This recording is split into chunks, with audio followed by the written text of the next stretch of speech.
Hey, Star Wars fans. Hey, fans of Rule of the Galaxy. It's your old pal Joe sitting in the pilot seat for chapter 94 of the Rule of the Galaxy podcast.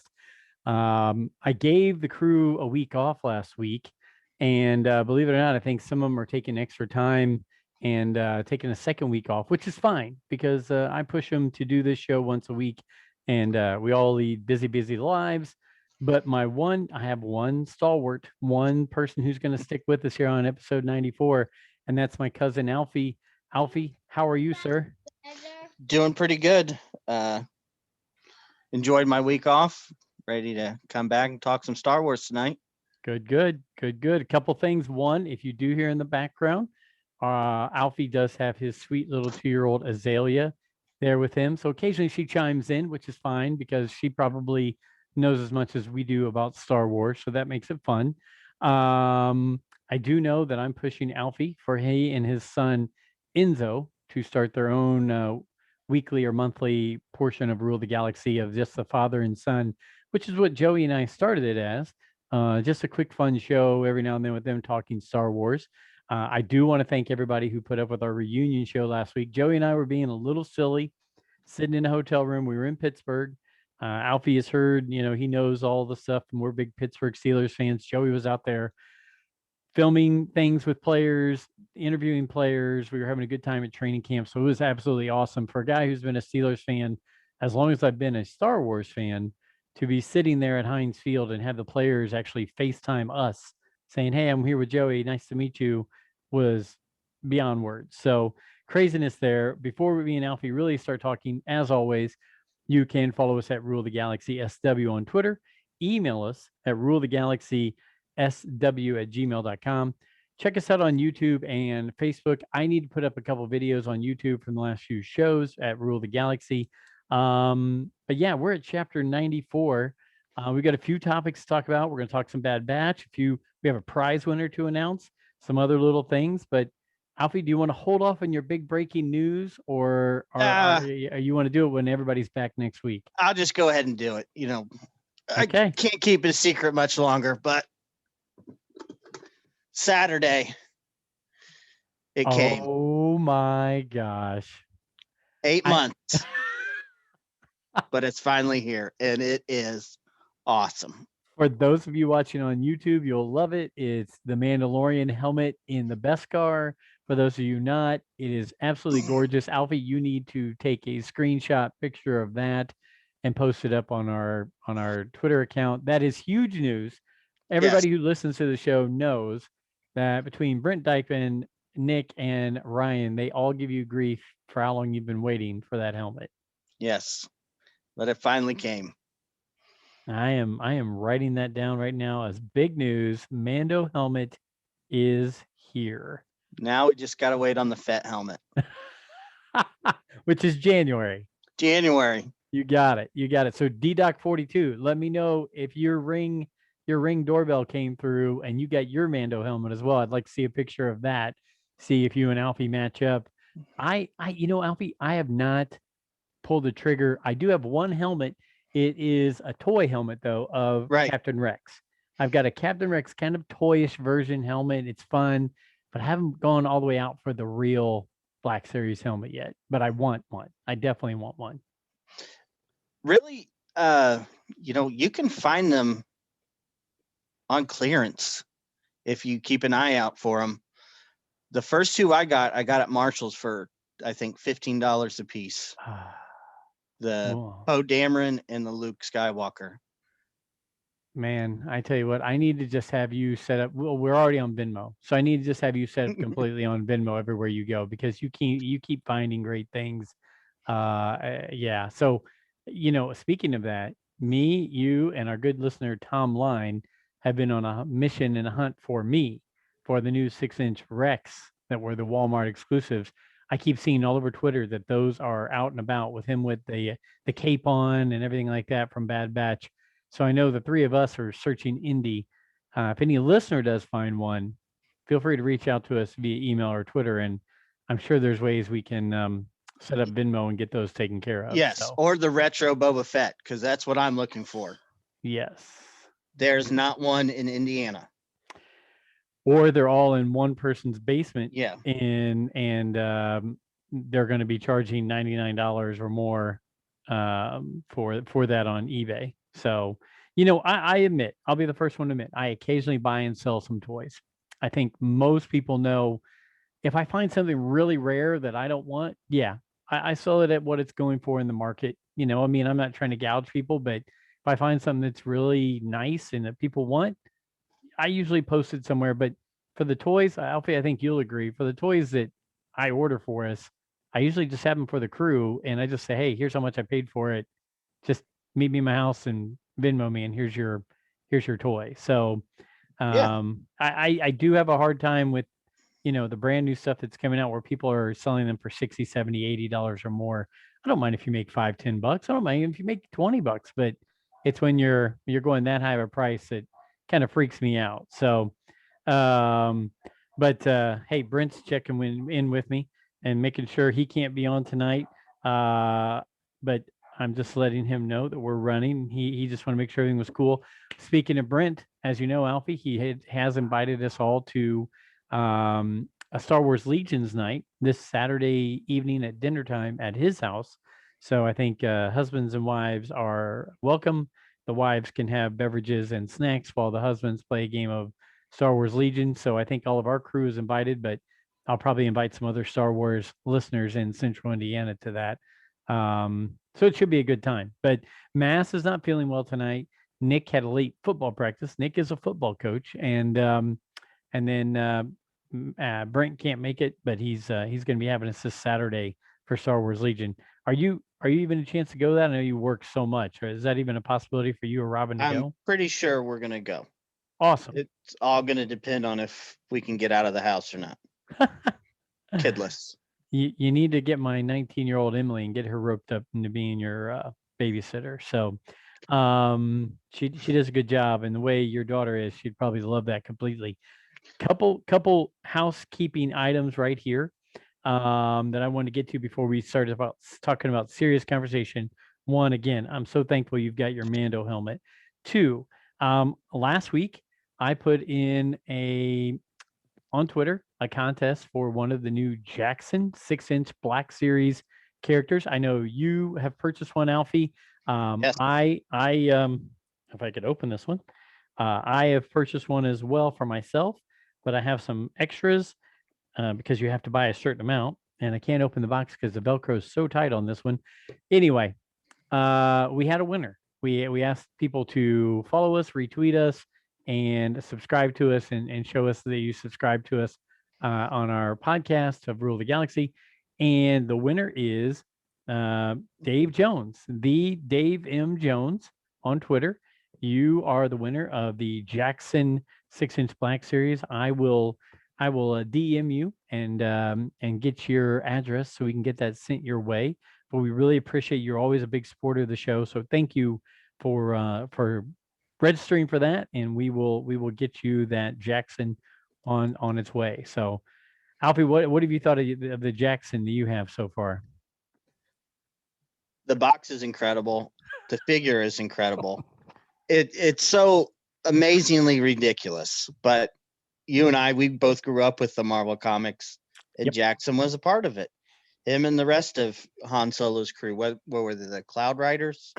Yeah, I believe it was the Cloud Riders. Yeah. They had a whole group, and then they had a young lady who looked like a lady of the evening. I don't remember what her name was. They had a porcupine guy. I loved the porcupine guy. They had he was my favorite. They had Don Quixote kind of guy who thought he was a Jedi Knight. Right. They had a young kid who was like Luke Skywalker. He even wore the hat kind of like Luke wore in the deleted scenes from A New Hope. But it was basically like a Magnificent Seven kind of story, Yeah, but kind with of Han thing. Solo and Chewbacca and that group. So yeah, but Jackson kept repeating himself. He'd show up from time to time after that. And here's a 6-foot tall green rabbit that, he lives in infamy. And there's some people who don't want him to come back, but I'm so glad that I think in the new canon, they've actually brought him back in some comics now. Yes. So yeah. So Jackson it is. I will say I like the new version. I hope that in the future sometime they come out with this more comic book cartoony version, because they make everything so realistic now that it was a very realistic looking how weird is that? A realistic looking green 6 foot tall rabbit instead of a cartoon green I'd like to see a rabbit. few more of the old Marvel characters Me made too. into. And some of them are making a comeback in the comics right now. I know the guy who was a cyborg, Balance, I think was his name. Yeah. He's come back. He's in the Bounty Hunter Wars. You know, who was the young lady who we both liked who had the saber that was a whip? I She knew had a, you were going to say that because it was just on the tip of my tongue and it's gone now. But that was a great comic book arc. yeah, it was. And she was the Imperial spy that was in with the rebels. Shira, is it Shira Bane or something like that? Shira. Anyway, we'll look it up and we'll get it right later. But I loved that arc, and if I'm not mistaken, they actually put a they actually put her in one of the expanded universe stories in the novels where she came back and like trained somebody and was, yeah, it was just wild. So, but yeah, I wish they'd bring some of those back, and I wish they'd bring back the ships from that water world that Luke got caught on with the big dragons, with the space pirate. Love that series of the Marvel comics back in the 70s. Who was the Jedi from the water planet that always wore the fishbowl? Oh gosh, man, I can see him in my head now too, but I can't think of his name. Yeah, no, I mean, look, they had time to fill, obviously 3 years between each movie, and they had to come up with storylines, and weren't making that many novels except for Splinter of the Mind's Eye, the Han Solo trilogy, and the Lando trilogy. So comics was the way to go, and that's how we lived with them. And let's face it, our parents would allow us to spend 35 cents a month or 50 cents a month to get those. So yeah, so Jackson will be going to the Dave M. Jones. Thank you very much. We've got a couple extra Jacksons. There were plenty of people that signed up. We might give away some future ones here. So if your name was in there, be prepared. I might pull out some other names and do that for you. So thank you for all you who did join that and support that contest. I'm going to throw something out there, Alfie, and I know it's probably very much more personal to me than you. I don't know. Right around 10 years ago, I started listening to podcasts. I didn't know about them. I was like, wait a minute, there's things I can listen to for free that have to do with topics I like.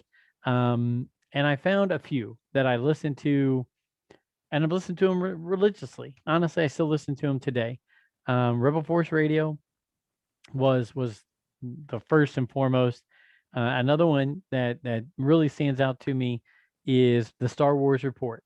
And recently, Riley Blanton, who runs the Star Wars Report, who was kind enough to be a guest on our show, he announced with, I believe, I can't remember if it was with Mark or Bruce. I think it was with Bruce Gibson, his co-host, that they are going to close up shop after 10 plus years of doing this. Riley's, they're all busy with life and families and everything like that, but I think they're going to stop at either episode 500 or 501 in honor of the 501st. But I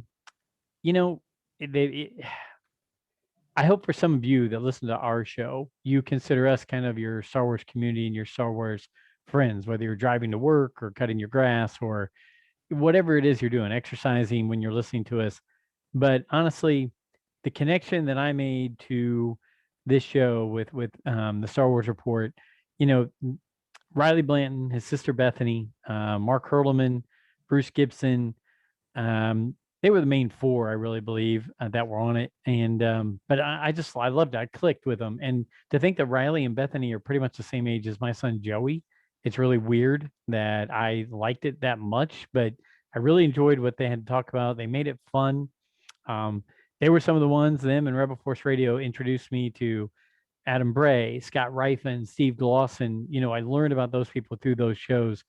So I just want to say this. You guys have done a fabulous job. You have made the Star Wars community better, and put in the work and effort you did and the professionalism you did for the past 10 plus years has been fabulous. I want to say thank you from Rule of the Galaxy. If it wasn't for Rebel Force Radio and Star Wars Report, I would not be doing this podcast with our, this group of friends that we do this with. So thank you from the bottom of my heart for all you've done. We wish you the best, and hopefully we can fill some of that void for people who want that great fun content about Star Wars. So, did you listen to Star Wars Report ever or much, Alfie? No, I hate to admit, but I never listened to a podcast before you asked me to start doing this. There's nothing wrong with that. Like I said, I get it. I mean, and now you probably listen to a handful, don't you? Yeah. Yeah. So I will just say this before we break away.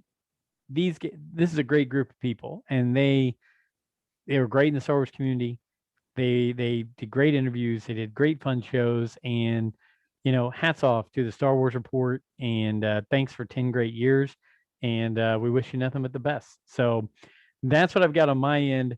Before we hit any quick hot topics before the Bad Batch, anything you want to bring up, Alfie? Any other hot spots you want to hit on before we hit a few news items? Not really. What was the Mando news this week? I tried to remember what it was. The interview with how do you say his name? Moff Gideon. Giancarlo Esposito. Giancarlo, yeah. So yeah, he came out and said he's getting back shooting season 3 of Mando, right? Yeah.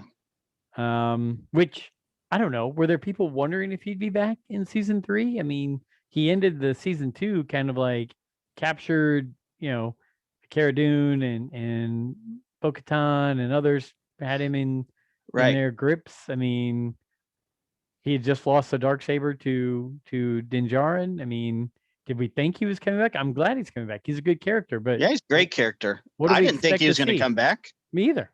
No, I didn't. I actually didn't. I thought, okay, his storyline's kind of over unless something really wild happens.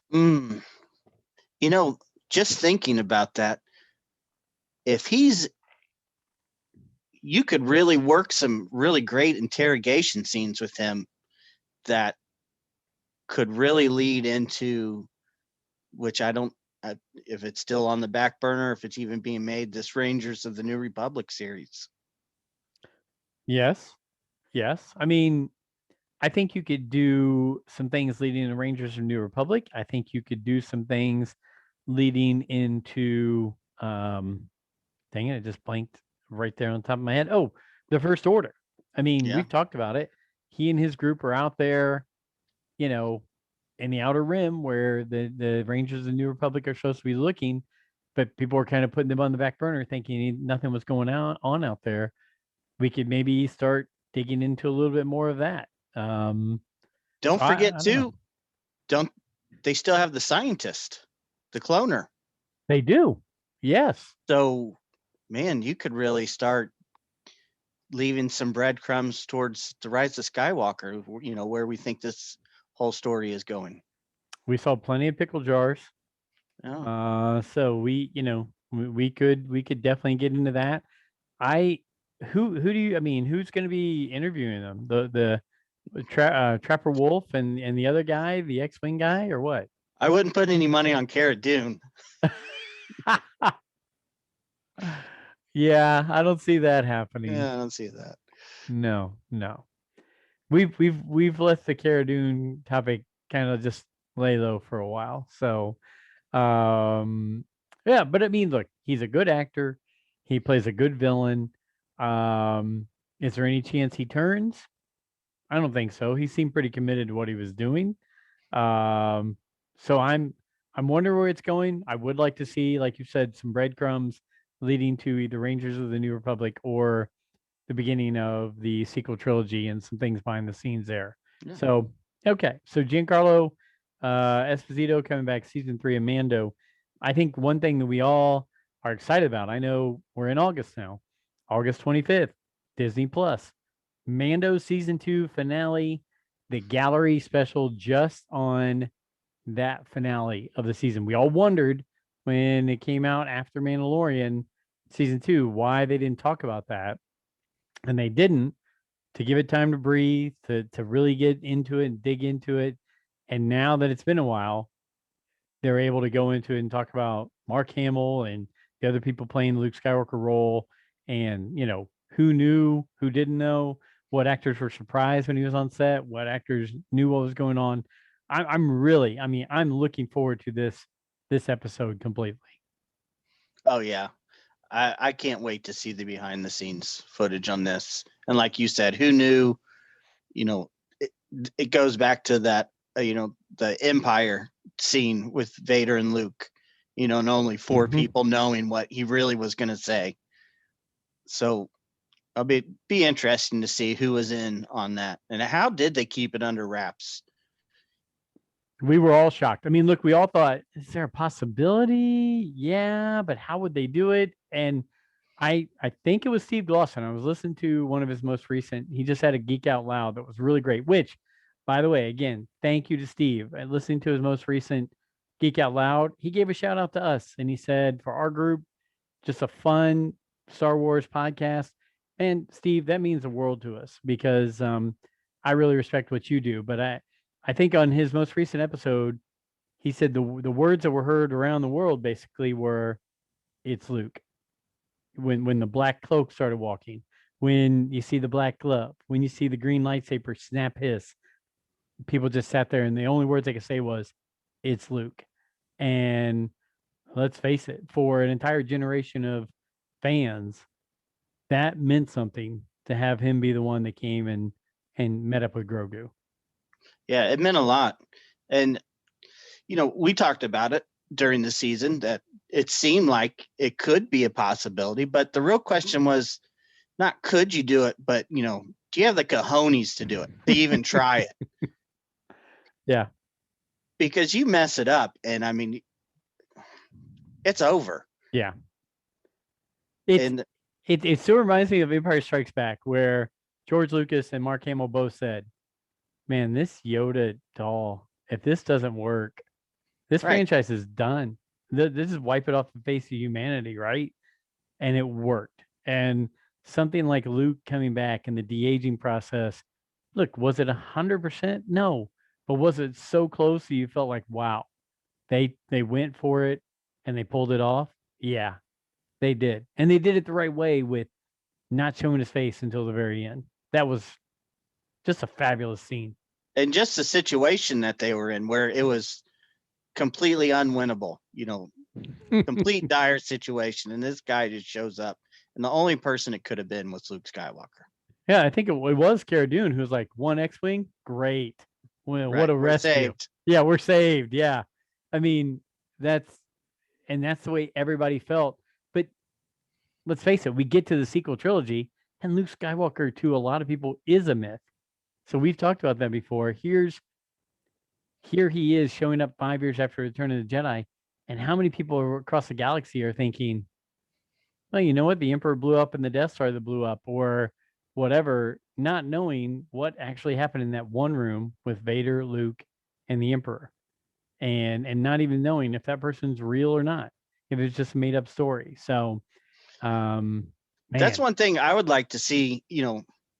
It's not really important to the story, so it would never go in that direction. But because I'm just a nerd and I think about Star Wars too much, but that look that Moff Gideon has on his face in that scene when he sees that they say it's an X-Wing and then they say it's a Jedi. Mm-hmm.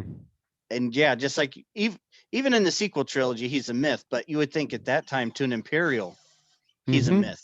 I mean, this is a dude that blew up 2 Death Stars and killed the Emperor and Vader. And not to get too deep into it, but let's face it, that is the reason why, for people our age, that it was very difficult in The Last Jedi. Yeah. That one statement you just said right there. Here's the guy who blew up 2 Death Stars. I mean, he didn't blow up the second one, but he was very heavily involved with it. Takes down Vader, and with Vader's help takes down the Emperor. But he faced up to him man to man, right? Right. Who else in the galaxy would have done that? Right? It's him. It's this one guy. So that's where, when you put that mantle on this person, and then you show him the way you showed him, that's why It's not about lazy writing. It's not about bad storytelling. It's not any of that stuff. There's no personal vendetta against somebody like Ryan Johnson. It's just that you've taken. It's like saying, "Hey, Santa Claus, this right or that." It's not. He's not the jolly old elf. He's not the whatever. It's Luke Skywalker. It's Luke freaking Skywalker, and that's why those words, "It's Luke," during that last scene of that season 2, were just so important. So I think our whole crew is all of agreement that okay, we'll see if this transition from where he is 5 years after Return of the Jedi has a progression to show us where he is by the time we get to The Force Awakens. We'll give that time. We'll give that leeway and see. Yeah, Maybe I they can think come with that's a great fair. story. Yeah. I mean, if they can tie those loose ends up to make it work, great. But until then, that was the Luke that we all needed and wanted to see. So I should correct myself too. I know he didn't blow up the second Death Star. I was meaning from an Imperial's point of view, Luke Skywalker showed up, the second Death Star blew up. right, So right. it'd be easy to see where somebody would make that connection. Yeah, agreed, 100%. So, okay, we have pounded out a few news items and gave away our Jackson and talked about your beautiful new Beskar Mando helmet. Let's hop into it. Last week with Joey, I was not able to really talk about the Bad Batch because Joey was still behind on episode 13, Infested, which was good because it gave me more time to do some more detailed viewing of it and writing down some notes and things like that. So number 13, Infested, it means we've got 14, 15, 16 left. We're going to talk about 14 as well, which is War Mantle. First thing, I mentioned this to Joey. As soon as you hear Infested, you start thinking, is this going to be like a horror movie? Is there going to be, that's the first thing came in my mind was, oh, they're going to be bugs attacking, is it going to be some creepy weird thing? And you know what? My first thought when I did see, and we'll go to that part, but when I did see that area where the infestation, where the hive was, I had some feelings of Indiana Jones, with the kind of a cobwebby look and being on those the rail cars. Was that Last Crusade? No, it was Temple of Doom where they were on the Temple of rail Doom. cars, right? Yeah. That gave me that feel. I had the feel of The Rock with Sean Connery and Nicolas Cage, but also looking down at that kind of breathing almost parts down in the hive.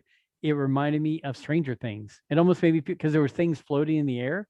Yeah. And it gave me the visual effect of kind of like the Stranger Things effect of that almost alive kind of thing that grown in that area. So we can go through this a little bit at a time, but those are just my initial thoughts. I will say this: it was a very visually pleasing episode.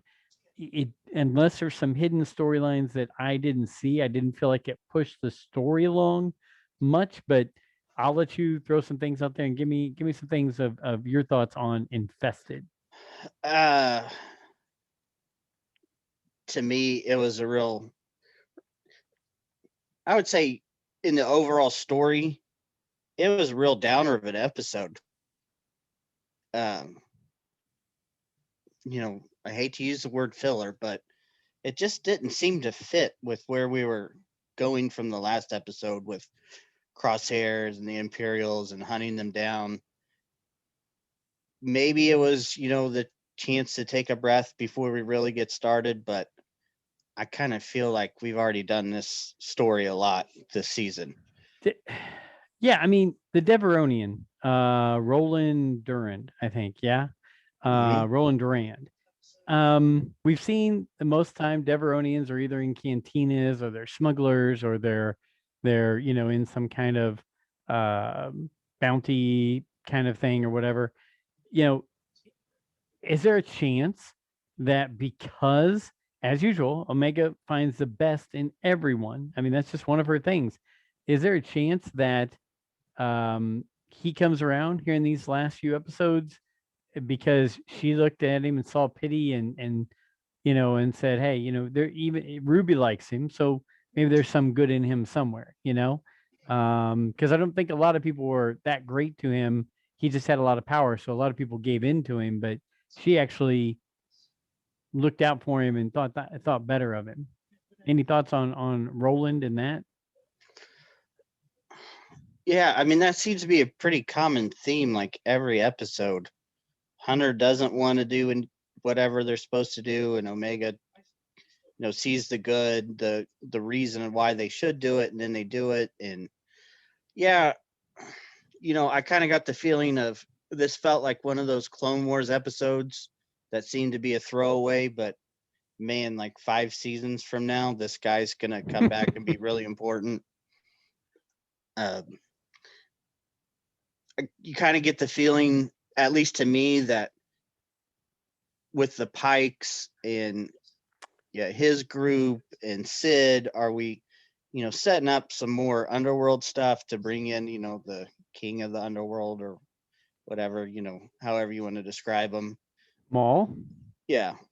I mean, it could be. I mean, that's one thing. You look at this and you start saying, okay, it could possibly be the bad evil word filler episode, but we've got Omega who shows her again, hey, gotta help Sid. Sid takes care of us, we gotta help her.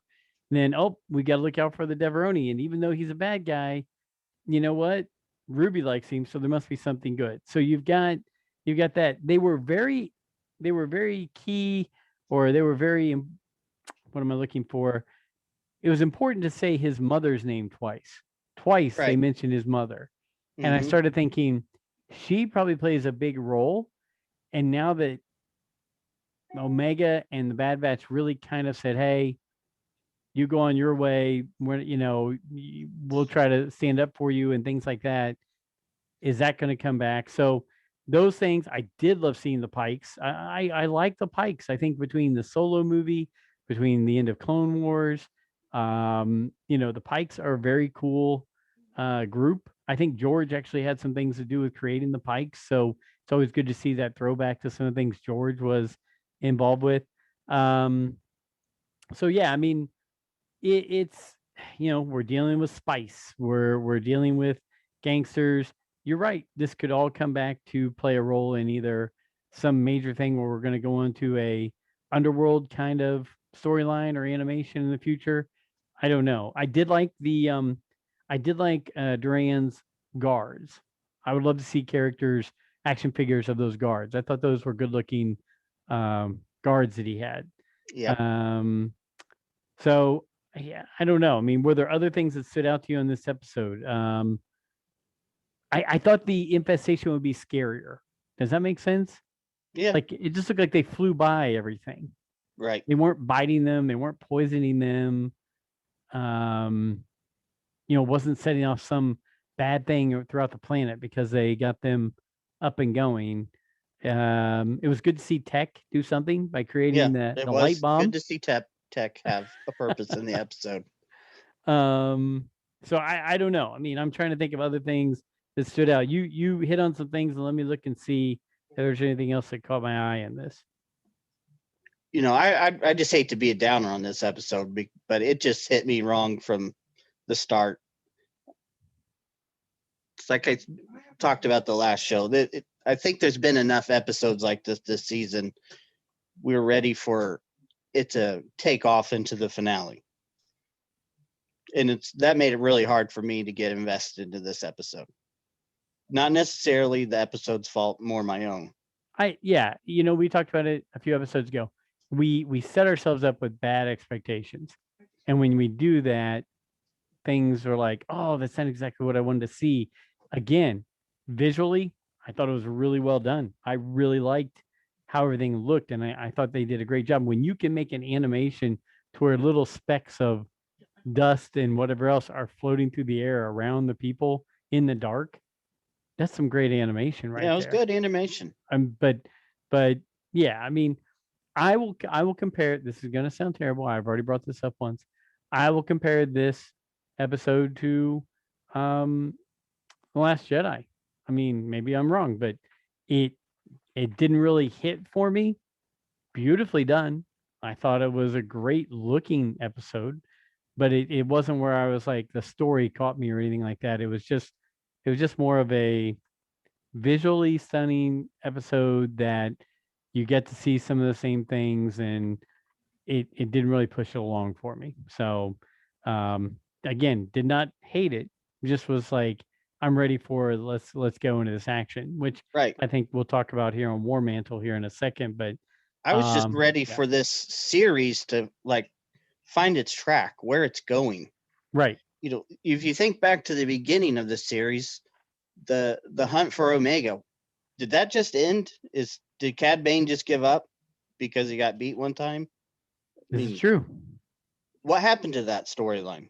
What happened to the need for her to be protected because of who she was and what she carried?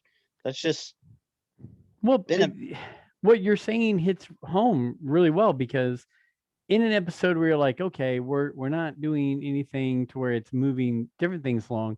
This would have been a perfect episode to where you cut away for 2 minutes and show something in Cad Bane talking to somebody about a plan, or Rampart preparing us for the War Mantle episode, the next week. right. Or just some other tie-in feature that would have helped do this. Maybe something Rex had going on, or whatever, to make it to where this all feeds in together. But you know what? It's okay. Again, we say it. If it's Star Wars, we're going to watch it. We're going to check it out. But episode 13, Infestation, it was an okay episode. It was very well done visually, and I'm hoping. I think what I'll take away from it is I'm hoping that we'll see the Pikes return from it. We'll see the Deveronians return from it, and have some storyline to go with what happened in this episode as a, hey, remember that? We're back because of this. So that's what I'm hoping to see out of it. Maybe I'm way off on it, but that's about all I've got on that episode right there. You good with I'm that? with you. Yeah, I'm good with that. That's how I felt. So I think the meaty one, the one we all, I mean, I was super soaked about chapter 14, War Mantle. Was it Rogue One where War Mantle was brought up, or was it Solo? I can't remember. Rogue One. Rogue One. Yeah, when they're going through the files. There we go. There we go. So seeing that and having that tie back to something and having that be the title, first of all, great. That's what gets you. I thought the opening scene, you kind of looked like you're running through Endor, right? Um, and here's a helmetless clone running through this forest planet and getting chased by stormtroopers, and look like the dogs from Attack of the Clones, if I'm not mistaken. Yes. The beginning was great, and to see them get stunned, you're thinking, okay, they're not trying to kill this guy. They need something out of him, or they want something from him. So that's why they're stunning him here to start. Because in other episodes, anytime there's been a thing related to Bad Batch, the stormtroopers and converted clone troopers are shooting live ammo at the Bad Batch. Right. So seeing them stun him makes you think, okay, there's a reason why they need him alive. So what were your initial thoughts? What do you see right from the get-go? We can go through this one a little bit at a time. It's got a lot more meat, so we can kind of go through it chronologically if you want, whatever you want to do. Okay. You compared the last episode to the Temple of Doom with the mine cars. Mm-hmm. That opening to me, E.T. Yes, you are right. Looked like they were looking up. Man, yeah. Good call on that. Yeah, that's what I thought when I first saw that. Very good call. It was kind of an unexpected opening to the episode. Mm-hmm. It really got you right there from the start. They're chasing him through, and like you said, they stun him, so they have to. There has to be a reason. They want him back. He set the beacon, so it's a little surprised by Rex. what was he involved in? Are we going to find out? Yeah, he looked like he had some shady things going on there. He Mhm. was either getting chased or something was happening. Yeah, no, I agree. So you go right from the chase scene with that great view and the clone being taken down to I love this scene. It's a little scene, but Hunter's twirling the knife on the ship. Omega sees him. She's got a tool that she's working on, Gonki, and she looks and starts trying to think about how to spin the tool in her hand, just like Hunter's spinning the knife. Little things like that. It's those little things where it's like she's emulating pretty much everything Hunter does. Um, but yeah, Rex shows up. He hails them and sends them a signal that says, "Hey, we need some help. This clone needs help. He's being held, against his will." And if you think about it, you got clones who are supposed to. It doesn't matter about their will, and here he is talking about a clone being held against his will. Um, so I thought that was really cool, and I like the back and forth because you've got Echo who's basically saying, "Hey, if we don't go help him, this could be me, right? This is what my story was like. You guys came and helped me when you didn't need to. The Bad Batch came and got me and rescued me when you didn't have to do it. We need to go. If Rex needs this, it's important. We need to go do it." And so I was glad to see that Echo actually had some lines and some importance after we saw Tech have some things previously that were important. I like to see that Rex still had that, sense of respect, even though the Clone Wars is over. We're transitioning to the Stormtroopers. From those clones, he still has that level of respect. Right. This is Captain Rex. If he needs help, we Right. help. I love that Star Wars always puts a little bit of humor in. Echo says something, Wrecker says he's got a point. Tech says something, says he's got a point. Omega says something, says the kid's got a point. So just silly little lines like that. He didn't need to throw it in there, but it was cute. And Wrecker, he's more of the simpleton, doesn't think things through as much as the other group. But to throw those lines in there was really good and humorous. So I like that a lot. And then so they're of course going to go do the mission, but before that they do that, we hop back on Camino again. Another beautiful shot coming back to Camino. And you're thinking, okay, this is good. We've been wanting this. We've been wanting to know what's going on with the Caminoans or Kaminoans. Rampart and Crosshair are already having meetings, talking about them. And one of the things that was brought up was they have orders for when it comes to the Kaminoans. They've already got orders of what to do with them. And one of the things was remove all clones from there, all viable clones. And there were even young ones there that were walking around like we saw from the Clone Wars that were still in training. And they're like, oh, we get to go be soldiers, and was it Nala Say was like, yeah, you still get to go do that. Wait for me. I'll meet up with you. I thought there was some really good things going on. It's getting you more behind the scenes with the Empire and the Kaminoans and the fighting going on, the infighting going on between them. What were some of your thoughts initially going back there to Camino? Yeah, that group of child clones, that kind of get a sense of foreboding from them. They're right there at the ripe age of where they could be. Will they be the first squad of death troopers, or what? How could the Empire twist them to what their will? Well, I thought yeah. Go ahead. I thought it was interesting that they're loading up all the clones. Where are they going to take them to? We've all been hoping for the rebellion. Is this just going to be more of a wipe them out kind of scenario?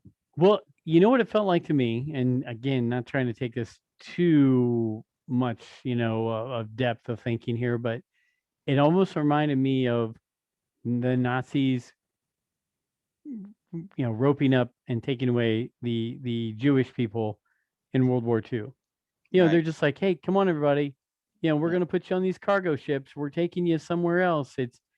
We've got you taking, and so that was that a little bit of a lie from Nala Say, like, yeah, no, you're still going to be soldiers. And are they going to end up just incinerating all of them, killing all of them, or there are select few they're going to keep. I mean, we don't know. I think that's one of the great things on these next few episodes we might be finding out is, or are they taking them, like you said, to go get trained to be elite exclusive troopers, or are they just kind of like, we're going to wipe out most of these except for a select few? Yeah. I'm kind of leaning towards they're going to wipe most of them out. They're going to take them to a nice clone farm out in the country where they can play with other clones. Oh yeah, it's Farmer McCarthy's farm. Yeah, no, there's clones everywhere. It's nice. It's nice. You'll have, yes, we'll give you a ball. We'll let you go run in the field. Yeah. Yeah, it's gorgeous.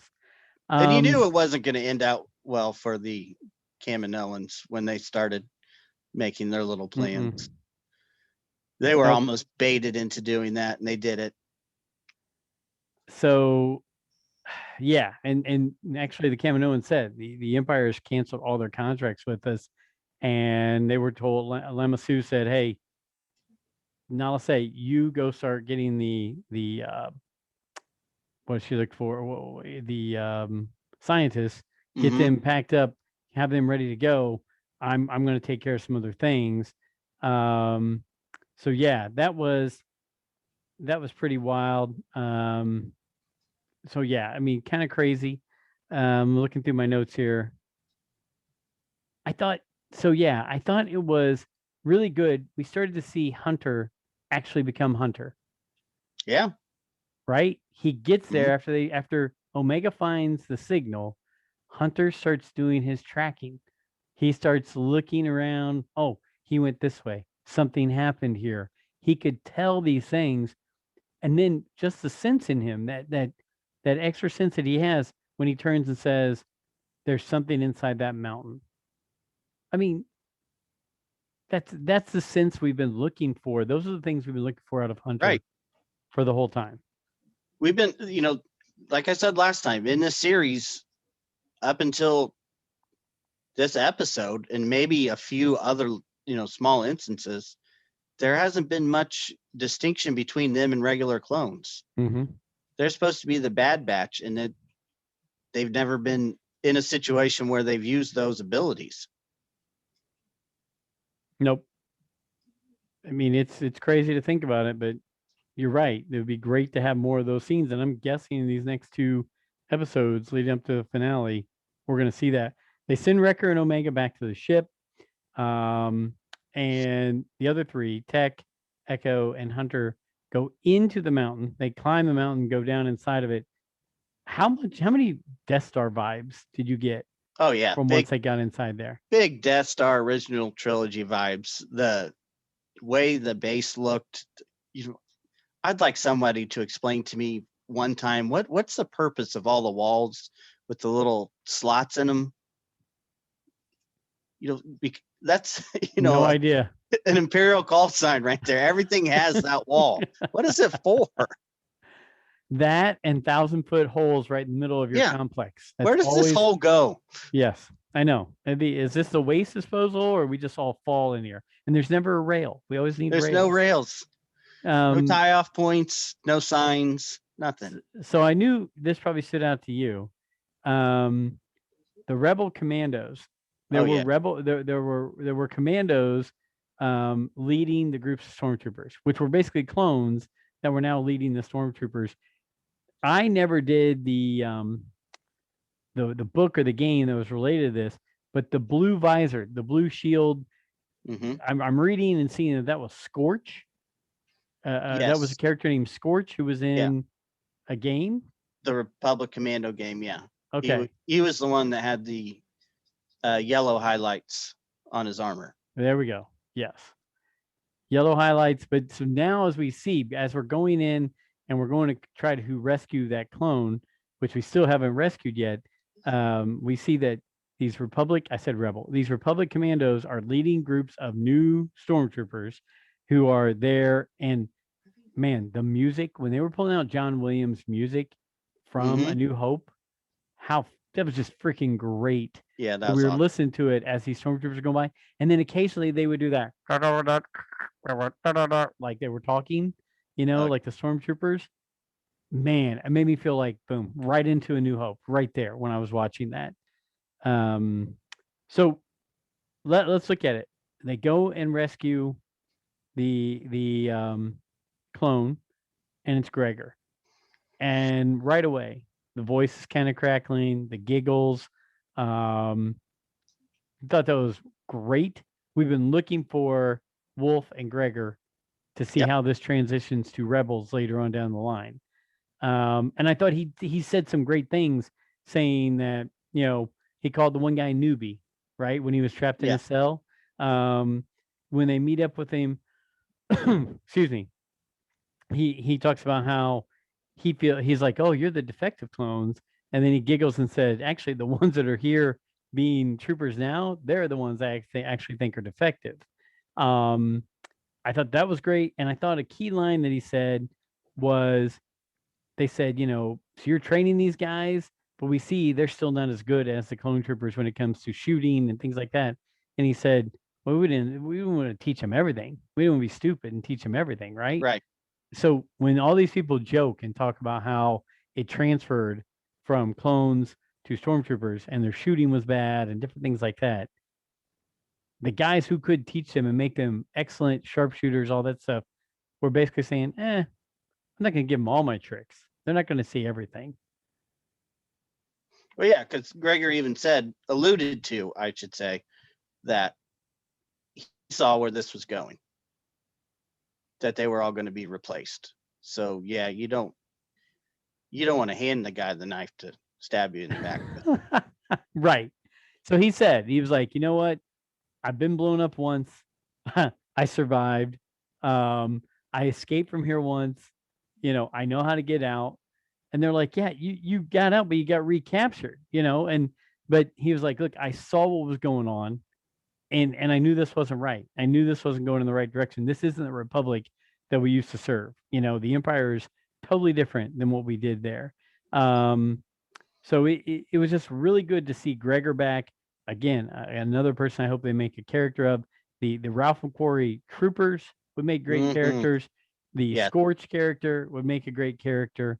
I mean, we're talking about, that would be very cool to be sitting on the shelf here in the Molinaro Museum of Star Wars. And then I thought it was a good escape scene. I thought everything was going well. You had Hunter, you had Wrecker, and Omega, Omega's flying ships now. I mean, come on. It's crazy how much things have changed from, she was excited to see dirt. She never shot a gun before in her life. And here it is by episode 14, she's flying a ship. Right. Just crazy stuff. And finally used for the Gonk droid. Yes, a power droid. They've been walking around through 11 movies now, and now we finally see somebody actually use one. Basically a walking generator is what he is. Right. And I when they plugged him in, I thought exactly what you just said. Finally, a use for that box that walks around and makes that noise. So yeah, how tough was it? I thought it was a really good ending. When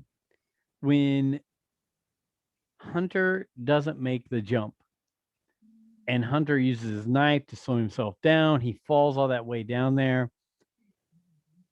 The ship's getting chased by the Imperial ships. They have to get out of there. Hearing Omega screaming when Hunter's saying, hey, you guys have to get out of here, go escape, I'll be fine. And hearing her say, Hunter, order them to come back. Order them to come back. And you could feel, I thought that voice was really well done, where she was begging them and begging him. She's just so attached to him. She didn't want to leave him.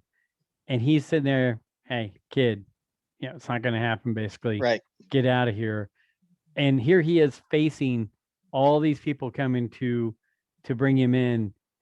I think, finally, I'm looking at this and saying, this is setting up for how I want to see the last few episodes of the Bad Batch finish. Yeah, exactly. What did you think about how the Empire takes Lama Su, who was the head of all the Kaminoans, takes him out of the inn because he was playing politics, but keeps Nala Se? My question to you is, was Nala Se in with the Empire the entire time? Or did they just see she was a great scientist that could help them in the projects they're working on? And was she covering her own behind? Because it was pretty easy for them to figure out she was getting scientists grouped together to leave.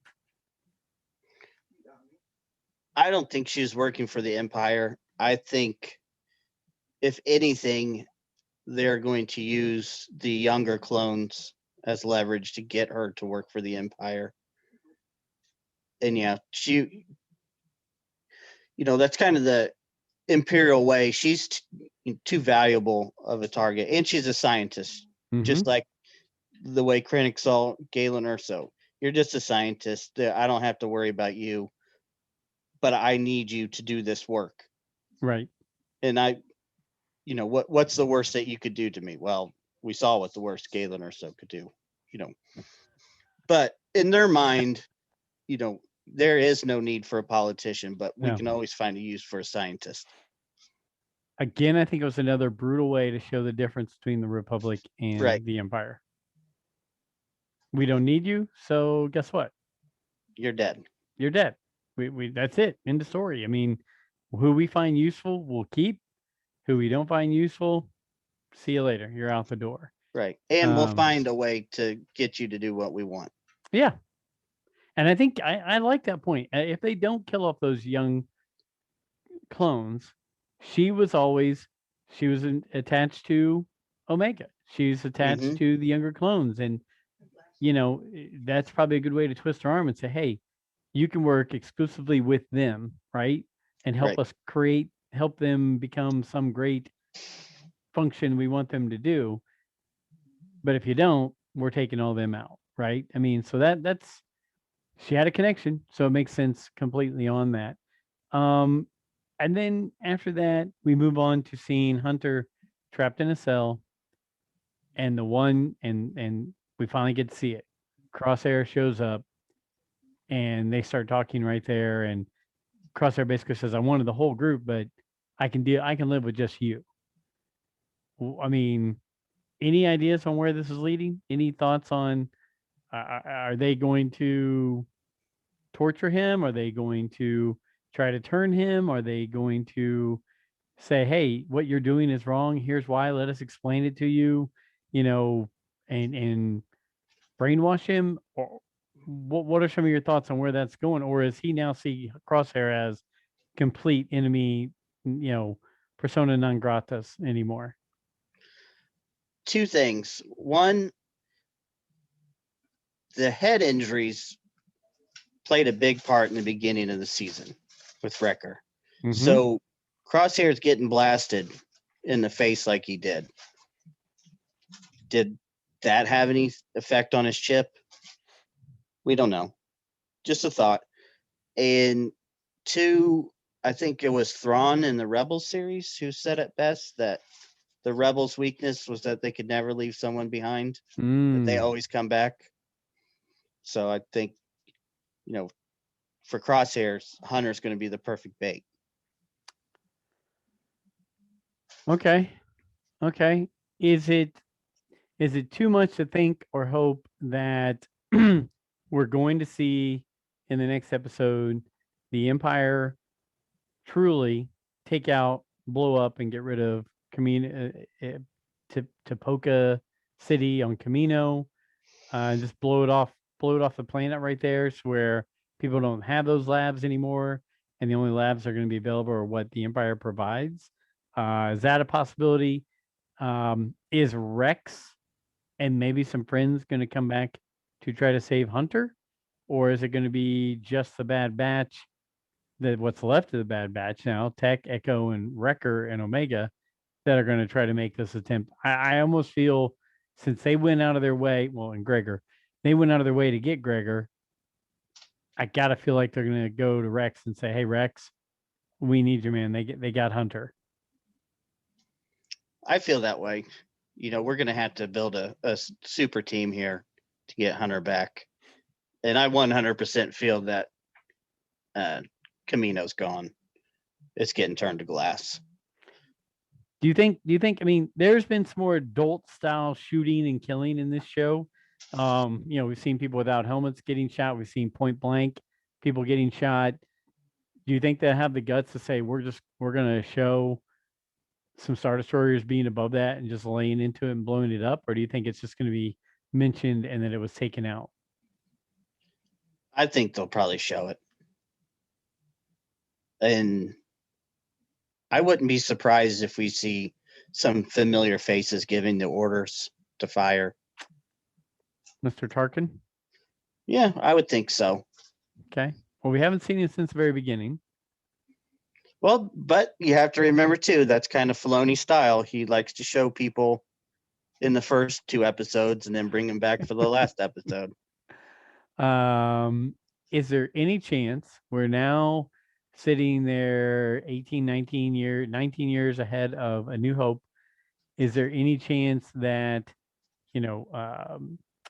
anybody from those first few episodes, a Caleb Doom, comes back to be involved with this super team? Is Ahsoka brought in with Rex to be a part of this super team? I don't think Ahsoka and Caleb Doom will meet up, so I don't think it's going to be one or the other, because obviously they can't before Rebels. Anybody else you can think of that would be a part of these last few episodes that would make sense in this time frame, with everything going on? I can't see Caleb being a part of it because he didn't really recognize Rex or No, he did not. Gregor when they meet up in Rebels. So that would be a hard sell for me. I just was going off. You said, hey, he brings back people from the first episode to the last. I would really say it's going to be Rex. Maybe Rex is getting Wolf right now. Maybe that's the trouble he was in. Okay. Maybe he got some other clones. Bring the band back together. Yeah.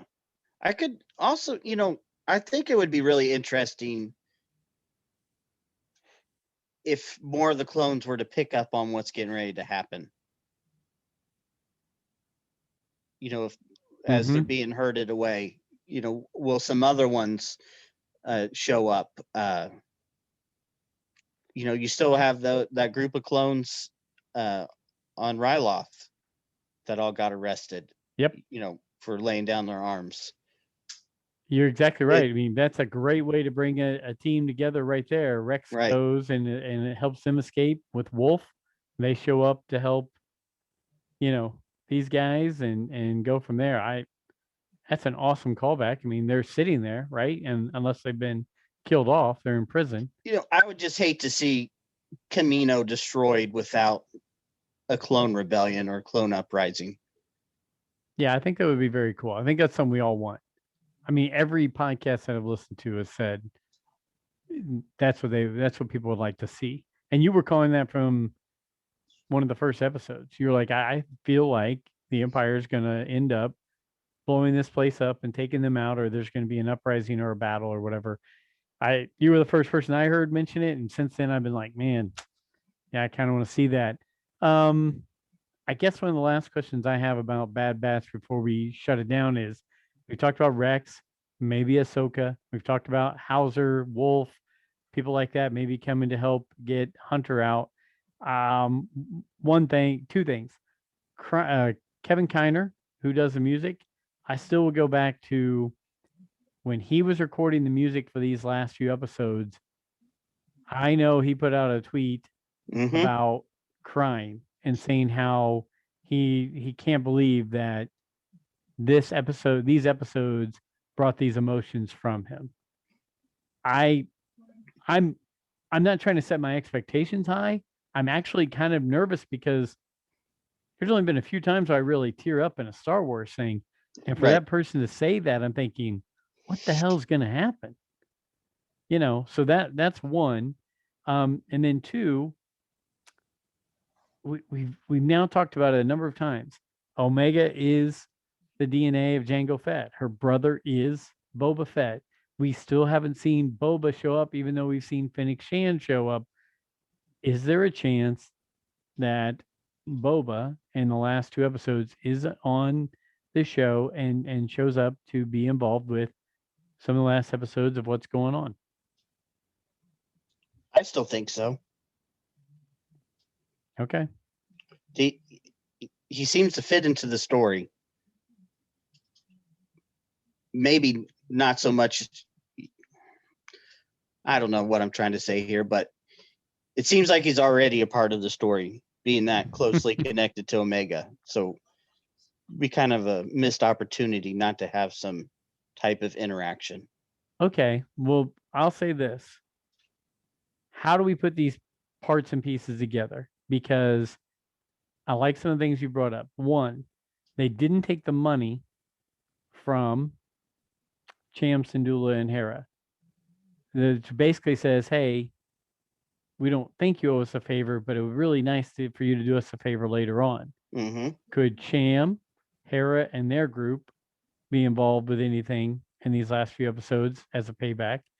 And then you mentioned earlier episodes of people, the Martez sisters. Not that that's anything that you would think highly enough of, but the Martez sisters were involved. They gave them information they needed, which got them connected to Rex. I mean, we've got some pieces, whether it's Hauser and his people, whether it's Cham and his people, whether it's Martez sisters, who are all connected to Rex and to Ahsoka. I mean, there's a lot of pieces that could be put together in these last two episodes. But out of all those, who's connected enough to Boba at this time to tell him? Cad Bane wouldn't tell him, I don't think, if Boba just shot him in the head. No. I mean, unless Cad's like, hey, Cad's not want to work together with people. He likes being charged. He doesn't want to partner up. Fennec Shan, I don't know that she would lean to tell Boba anything or know how to reach out to Boba at this time. So I don't know. I would love to see it. I'm just trying to put the pieces together.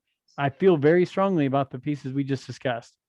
Again, Hauser, the Syndullas, the Martez sisters, Rex and Ahsoka all play a part right now in everything that's going on with the Bad Batch. Wolf with Rex, anything like that.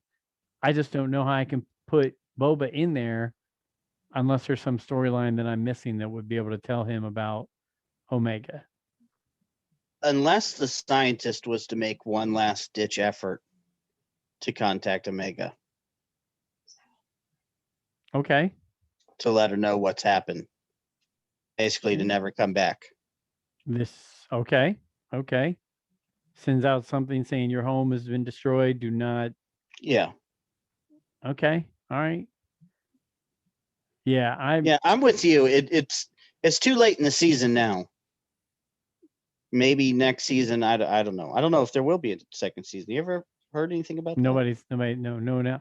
I'm gonna hope that when episode 16 ends, they come out and say, here's the next animated series that we're gonna put out there. Because everything they put out so far, if I'm not mistaken, besides the anime stuff coming out in September for Star Wars Visions, everything else was live action, right?